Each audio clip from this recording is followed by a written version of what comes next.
Assalamualaikum warahmatullahi wabarakatuh. Kami dari kelompok 4 akan membahas tentang asbabun nuzul.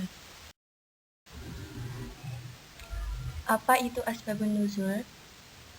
Menurut bahasa atau etimologi, asbabun nuzul berarti turunnya ayat-ayat Al-Quran dari kata asbab, jamak dari sababa yang artinya sebab-sebab, dan nuzul yang artinya turun.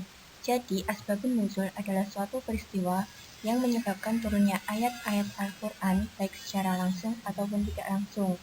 Sedangkan menurut istilah atau terminologi, asbabun nuzul adalah suatu peristiwa yang menyebabkan turunnya ayat-ayat Al-Quran untuk menerangkan status hukum pada masa itu, baik berupa peristiwa atau pertanyaan. Para ulama pun turut memberikan definisi tentang asbab an-nuzul. Ulama tersebut seperti Az-Zarhani, As-Sabuni, Subhi Salih, Mana Al-Hatan, dan Nurkolis Majid. Untuk pembahasannya, kita akan bahas di slide berikutnya. Yang pertama, menurut Az-Zarhani, asbab an-nuzul adalah hal khusus yang berhubungan dengan turunnya ayat Al-Quran yang berfungsi sebagai penjelas hukum pada saat peristiwa itu terjadi. Yang kedua, menurut As-Sabuni, asbab an-nuzul adalah peristiwa atau kejadian yang menyebabkan turunnya satu atau beberapa ayat mulia yang berhubungan dengan peristiwa dan kejadian tersebut, baik berupa pertanyaan yang diajukan kepada Nabi atau kejadian yang berkaitan dengan urusan agama. Yang ketiga, menurut Subhi Salih, asbabun nuzul adalah sesuatu yang menjadi sebab turunnya satu atau beberapa ayat Al-Quran yang terkadang menyiratkan suatu peristiwa sebagai respon atasnya atau sebagai penjelas terhadap hukum-hukum ketika peristiwa itu terjadi. Yang keempat, menurut Mana Al-Hatan, asbab an-nuzul adalah peristiwa yang menyebabkan turunnya Al-Quran berkenaan dengan waktu peristiwa itu terjadi, baik berupa satu kejadian atau berupa pertanyaan yang diajukan kepada Nabi.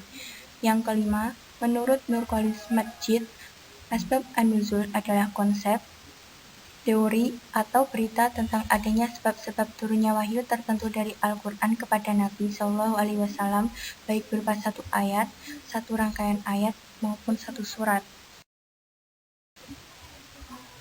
Kitab-kitab yang membahas khusus mengenai asbabun nuzul yang pertama adalah karangan Ali bin Al-Madini atau seorang guru besar Imam Al-Bukhari.